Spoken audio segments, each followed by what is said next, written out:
અમારા કાળજ કોળ્યા રે કાનાને જોયા, અમારા કાળજ કોળ્યા રે કાનુડાને જોયા, યમુનાના પાણી ગયા તા રે કાનાને. જેમણે કાંઈક બલિદાન આપ્યા છે એમના લોકગીતો ગાઉં છું, આપણી સંસ્કૃતિને લાગુ પડે એવું ગાઉં છું. સૂરમાં આવી શકે પણ બે તાલીઓની તાલમાં ના આવી શકે, એટલે તાલ પણ જરૂરી છે. એટલે એ મેં જે ડબલા ઉપર જે રિયાઝ હતી ને મારી મમ્મી સાથે, અને અમે એવા કલાકાર છે કે અમને જસ મળે ને એમાં હું રાજી થાઉં, પૈસા મળે ને એનાથી રાજી ન થાઉં. કોઈ વેદના મારા મનના તણી તો મીઠ માંડું મઢડે મારું હૈયું હર ખાતું. મારા મનની વાતો મરમાળી એ સાંભળતો તુને કહું હું શ્રીંગાળી. મારા મનની વાતો મરમાળી એ જ્યાં પૂજે છે લાખો હે લોક તુને, એ મંદિરમાં મેં તો નો ભાળી. મારા મનની વાતું મરમાળી. વાહ બેન વાહ, ખૂબ સરસ દીપાલીબેન. અને મિત્રો, હું આગળ કાર્યક્રમમાં આપણે વાત કરીએ છીએ કે અનેક ગીતો અને કે રચના આમ તો વર્ષોથી લખાયેલી હોય, પરંતુ અમુક કલાકારો માટે કેમ બનેલી હોય એવું લાગે છે. આપણે જાણીએ છીએ કે મન મોર બની તો આપણે એવું વિચાર આવે કેમ ઓસમાણભાઈ મીર માટે બનેલી હોય. મોગલમાંની અનેક રચનાઓ તો આપણે એમ થાય કે કેમ કીર્તિદાનભાઈ માટે આ રચના બનેલી હોય. વર્ષોથી લખાયેલી અનેક રચનાઓ હોય, પરંતુ અમુક કલાકાર માટે કેમ બનેલી હોય તે ત્યાં સુધી એટલી લોકો સામે સ્પ્રેડ નથી થતી. પણ અમુક કલાકાર માટે અમુક રચના લખાઈ ગયેલી હોય એવું આપણે અવશ્ય ભાસ થતો હોય છે. દર્શક મિત્રો, આપ જાણો છો કચ્છ વિસ્તારની અંદર છે અને અહીં અનેક કલાકારોએ પોતાનું આગવી પ્રતિભા, આગવું પરફોર્મન્સ આપ્યું છે અને આ ક્ષેત્રથી શરૂઆત કરી છે. એટલે સૂરનું ધામ છે, સંગીતનું ધામ અને સફળતાનું પણ ધામ કહી શકાય. એનું કારણ એ મિત્રો કે અનેક દેશ વિદેશ, બોલિવૂડ, ઢોલિવૂડ આ તમામ ક્ષેત્રમાંથી અહીંથી પ્રેક્ટિસ કરીને આ ક્ષેત્રમાં કલા પીરસી અને ઉપલા સ્ટેટસ સુધી અનેક કલાકારો ગયા છે. એટલે આ કચ્છની ભૂમિ ઉપર છે, ગોવર્ધન પર્વતનું સાનિધ્ય છે અને એક સંવાદ કરવો છે. અને આપ મારી સ્ક્રીનમાં આપ નિહાળો છો દીપાલીબેન ગઢવી, લોકગાયિકા કચ્છથી આપણી વચ્ચે છે. સંગીતની સુરાવલી કરવી છે, અનેક તેમની જીવનની વાતો કરવી છે અને ખૂબ સહજ ભાવે એક સંવાદ કરવો છે. મિત્રો, બેનનો પરિચય થોડો આપું તો પણ વર્ષો પહેલાં તેમની શરૂઆત છે. આ ક્ષેત્રમાં અનેક ભજનો ગાય છે, સંતવાણી ગાય છે, ગરબા તો ખરા જ, તો આપ નિહાળો છો. પણ જેમની સંગીતમય જીવન રહ્યું છે, સંગીતમય સફર છે, તેની તમામ મિત્રો આજે વાત કરવી છે. દીપાલીબેન, ખૂબ ખૂબ કાર્યક્રમમાં આપનું સ્વાગત કરું છું. ધન્યવાદ ભાઈ. તો થોડો પરિચય આપો, તમારું મૂળ, તમારું જન્મસ્થળ કયું, હાલ ક્યાં રહો છો, બેઝિક વાત કરો. એટલે મારું મૂળ વતન અમારો મંજલ, તરા મંજલ, નખત્રાણા તાલુકાનું ગામ. પણ ઘણા વર્ષોથી અમે ગઢસીસા વસેલા છીએ. એટલે મારું જન્મ સ્થળ ગઢસીસામાં જ છે. અને મારા દાદાશ્રી તે વખતમાં શિક્ષક તરીકે હતા. એટલે હા, એમનું નામ છે ગઢવી ભારમલભાઈ. એટલે એ શિક્ષક હતા અને પછી અમારો રહેણાંક જ ગઢસીસાથી છે. એટલે મારો જન્મ સ્થળ પણ ગઢસીસામાં જ છે. અને આમ તો હું બહુ નાની હતી, 9 વર્ષની, ત્યારથી મને મારો અવાજ ઓળખ્યો છે મારી મમ્મીએ. આમ તો મારા મોટા બાપુને અમે ચારણ છીએ એટલે અમને સરસ્વતી માની દયા ખરી, એટલે સુરતાલમાં તો બધાય હોઈએ. એટલે મારા મોટા બાપુને એ બધા પણ ગાતા એ સમય. અને આમ મારા નાનાને પણ ભજની હતા એ, એટલે એમનો જીવ ભજનનો. એટલે મારા મમ્મીને પ્રેરણા મારા નાના બાપુમાંથી મળી હતી.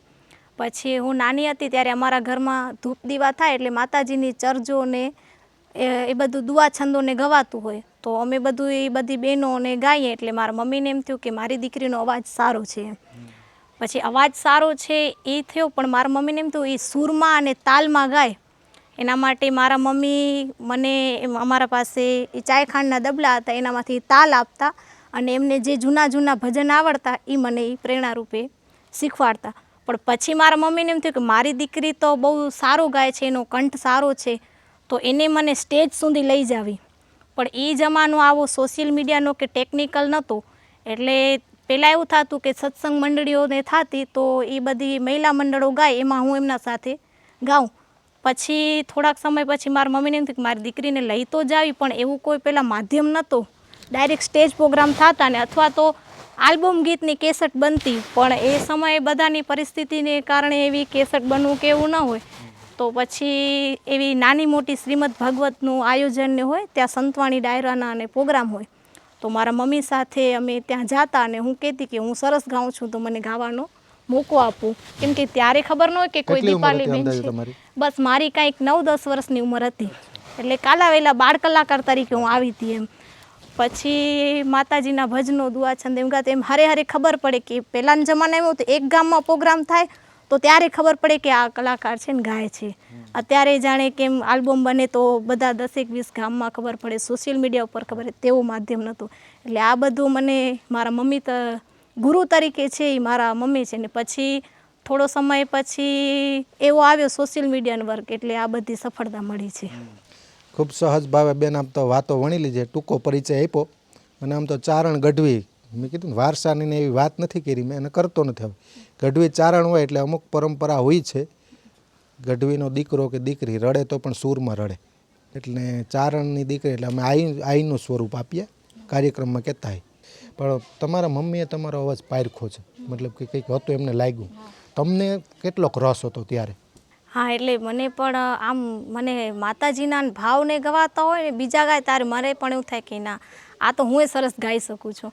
તો મને એ ગાવાથી આજ પણ મને આનંદ છે કે હું ઘરે પણ મારો નિજાનંદ કરું છું, એમાં મને વધારે રાજીપો થાય છે.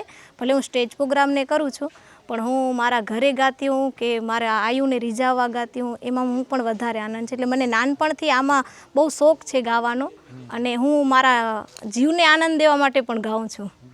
એટલે નાનપણથી મને આ બધી વસ્તુ અને તે પણ મારે બધું જ ગાઈ લેવું નથી. આપણી સંસ્કૃતિને લાગુ પડે, આપણે શોભા દે, આપણે મર્યાદિતમાં. એટલે હું એવી રીતના જ ગાઉં છું કે ભાઈ આપણી લોકકથાને કંઈ વ્યથા દેવા માટે. કલાકાર છે એને સ્ટેજ મળે છે તો કલાકાર પાસેથી પબ્લિકને જાણવા મળે છે, પ્રેરણા મળે છે એમ. એટલે હું એવી ભજન ગાઉં કે માતાજીના દુઆ છંદ ગાઉં, કે પછી આપણે જે વીર પુરુષો થઈ ગયા છે જેમણે કાંઈક બલિદાન આપ્યા છે એમના લોકગીતો ગાઉં છું. આપણી સંસ્કૃતિને લાગુ પડે એવું ગાઉં છું. અને બેન આ ગઢવી ચારણ પરિવારનો કોઈ કલાકાર અથવા તો ગાયિકા હોય કોઈ પણ, કોની રચના કેવી રીતે લખાણી, તો જે રચના બોલે ને એનો કવિનો ખ્યાલ હોય, કોણે લખેલી છે એ ખ્યાલ હોય, એટલે જાણી જોઈને ગાતા હોય છે. એ મેં જોયું છે. એટલે એવું છે ને કે અમે ચારણ છીએ એટલે બધાને એવું હોય કે ચારણ ગાય, ચારણ બોલે એ સાચું જ હોય. એટલે અમારે એ પણ ધ્યાન રાખવું પડે. શબ્દની ભૂલ થાય ને ત્યારે પણ ક્યારેક મારી શબ્દની ભૂલ થતી હોય છે, પણ ત્યારે મને દુઃખ થાય છે. અને અમને ચારણને શબ્દ દોષ લાગે છે, અમારાથી શબ્દની ભૂલ થાય તો અમને એ શબ્દ દોષ પણ લાગે છે. એટલે અમે ચારણ છીએ એટલે બધાને એમ જ હોય કે એ સાચું જ બોલે. એટલે અમારા કલાકાર હોય ને એ કવિને પણ માન આપે છે. ભલે અથવા લાંબો ગીત હોય, છેલ્લે કવિનું નામું ન વળતું હોય તો અમે સ્ટાર્ટિંગમાં જ કહી દઈએ કે ભાઈ આ કવિની રચના છે ને આ આવી છે, અથવા જૂની હોય એવી રીતે. એટલે કવિને પણ બિરદાવીએ છીએ. બરાબર.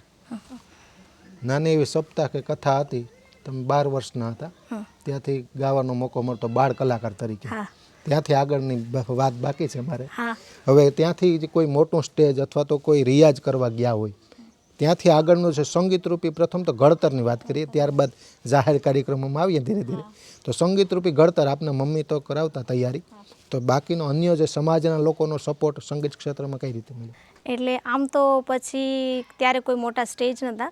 પછી અમારે ત્યાં એક હેણધરા કરી કાનપરની બાજુમાં એક સ્થળ છે નાનું, ખોડિયારમાંનું, તો ત્યાં પ્રાણ પ્રતિષ્ઠા હતી. એટલે માતાજીનું હતું એટલે બધા આપણે ચારણ ભેળા થયા હતા, અને ત્યાં રાતના ચરજુનો ને ડાયરાનો આયોજન હતું ને એમાં એ વખતે સારા મોટા કલાકારો હતા.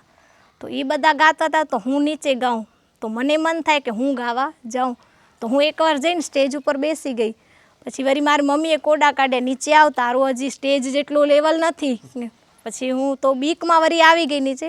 પણ વળી મધ્ય 2:30 થી 3 વાગ્યા ત્યારે બધા બેસી જાય ને, એ બધા મોટા કલાકારો હોય એમનું બધું ચાય પાણીનું એટલે વિસામો ખાય. તો હું પાછી ગઈ અને સ્ટેજ ઉપર ગાઈને મેં માતાજીની ચરજ ભેળ્યા કે એ વખતમાં નાની હતી ત્યારે ગાયું. તો પછી ત્યારે પણ મને શ્રોતા તરફથી બહુ પ્રેરણા મળી હતી ને બધા રાજી થયા ને એવું મને લાગ્યું કે ના બધીને મારો કંઠ ગમ્યો છે. ને મારી મમ્મીએ કીધું કે ના તે બહુ સરસ ગાયું, તારો અવાજ તો બહુ પહાડી છે. અને કેમ કે ઘરે ગાતી હતી પછી લાઉડમાં ગાયું ને એનો ઇફેક્ટ સારો મળે, એટલે ત્યારે એવું થયું. અને પછી અમારી બાજુમાં વાંઢાએ સ્થળ છે ઉધવરામજી મહારાજ ને વાલરામજી મહારાજનો ને આશ્રમ છે. તો મારા મમ્મીના ગુરુ વાલરામજી દાસ હતા. તો ત્યારે એ વખતમાં અમે ત્યાં તિથિ ઉજવાય અને રાતના સંતવાણી ડાયરાનું આયોજન થાય. તો અમારું રહેવાનું પછી દેસલ પર હતું. તો અમે તિથિમાં ને જઈએ ને ભજન ને ગાઈએ, એમ પછી મને સ્ટેજ મળ્યા ગાવા માટે. અને આ પ્રથમ સ્ટેજ જે મળ્યું, તમે વાત કરી કે સરળ પ્રથમ માઇકમાં ગાવાનું, ત્યાં કયા ગીતો ગાયેલા, કઈ રચનાઓ એવી બોલેલી? એટલે ત્યાં તો મેં માતાજીનો ભેડિયો ગાયો હતો. હા, અને એક માતાજીની રચના ગાઈ હતી. હા, અને ત્યાં ખોડિયારમાંનું હતું પ્રાણ પ્રતિષ્ઠા, એટલે એ ખોડિયારમાંની મેં રચના ગાઈ હતી. એ તો મેં એમને મારી રીતે જ હાવભાવથી ગાઈ દીધી હતી. રિધમ સાથે હતી? ના, મેં લાઉડમાં એમ જ ગાઈ દીધી હતી. અને માતાજીનો ભેડિયો એ તો અમને ચારણને બધાને આવડતું જ, એટલે એ માતાજીનો ભેડિયો ગાયો હતો. ત્યારબાદ જે જાહેર કાર્યક્રમો, ત્યારબાદ તો તમે આ કહે ને કે રિધમ વગર નાના કાર્યક્રમો હોય સમાજના, તમારે તો રિધમ સાથે કઈ રીતે રિયાઝ કરતા? રિધમ સાથે એટલે રિયાઝ જે થાય એ હું ઘરે જે ગાતી હું કામકાજ કરું અને જે મારો કલા રીતે હું પ્રેરકતી એ મારી રિયાઝ. અને પછી જ્યારે સ્ટેજ પ્રોગ્રામ હોય ત્યારે હું સુરતાલ, એ તો મારા મમ્મીએ જ મને સુરતાલથી પાકી કરી હતી. એટલે પછી તબલાનો સૂર હોય કે પછી એ ઢોલકનો હોય, એમાં હું તાલથી ક્યારેય ન જાઉં અને સૂરથી ન જાઉં.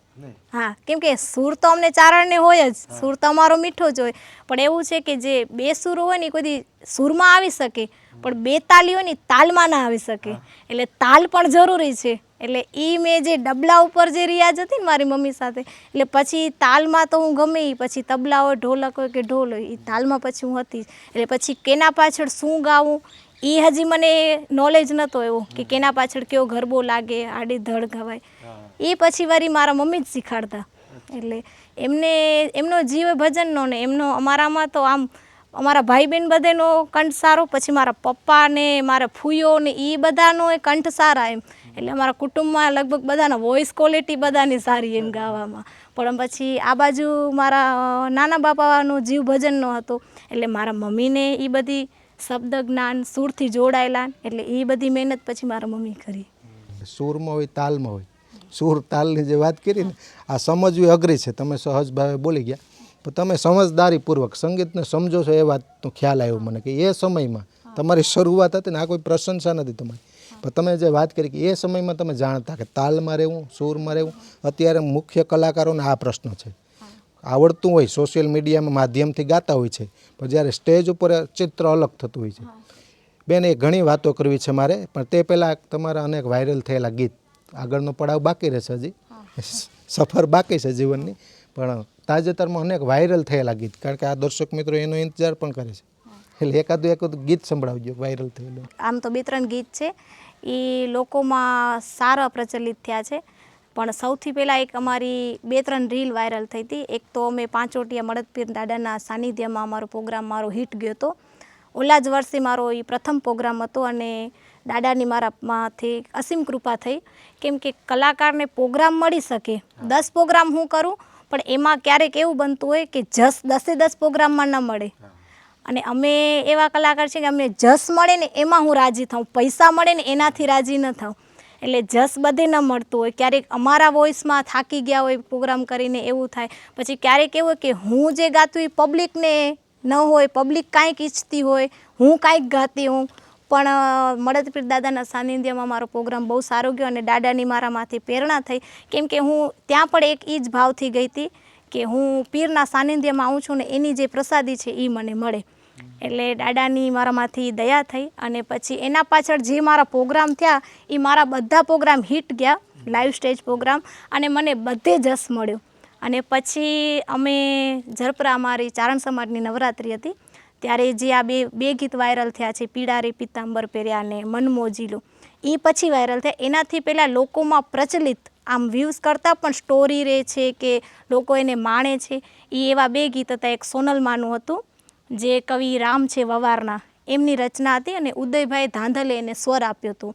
મારું એક એ કડી હતી, અને બીજી નોબત પૈવા જે અમારા મળદપીર દાદાની કાફી કચ્છી કહીએ ને, ઈ બે ગીત હતા, એટલે હું તમને ઈ બે સંભળાવું પેલા. આ દુનિયામાં દેખી મુશ્કેલી ગણી, એ સુણે ના કોઈ વેદના મારા મનના તણી. તો મીઠ માંડું મઢડે મારું હૈયું હર ખાતું, એ મીઠ માંડું મઢડે મારું હૈયું હર ખાતું. એ આંખ ખોલે ના મોહનલ મુખે પેલું આવતું. એ ચિત્તને મારા આઈ હોનલ ભજન તોડું ભાવતું. ચિત્તને મારા આઈ હોનલ ઈ ભજન તોડું ભાવતું. દલડે મારે દીન યુગે ઈ લાખ ને રૂનાવતું. આંખ ખુલે ના મોહનલ મુખે પેલું. વાહ બેન વાહ, ખૂબ સરસ ખૂબ સરસ. સ્ટેજ ઉપર અનેક કાર્યક્રમોની આમ તો શરૂઆત કરી દીધી છે ધીમા ધીમા. અહીં સમયની પાબંદી છે બેન. અહીં એક નાનકડો વિરામ લઈએ છીએ. આગળના પડાવની અંદર તમારા અનેક વાયરલ થયેલા ગીતો સાંભળવા છે. ત્યાંથી આગળની જે સફર છે તમામ વાતો કરશું. દર્શક મિત્રો, અહીં લઈએ એક નાનકડો વિરામ. વિરામ બાદ ફરી મળીએ.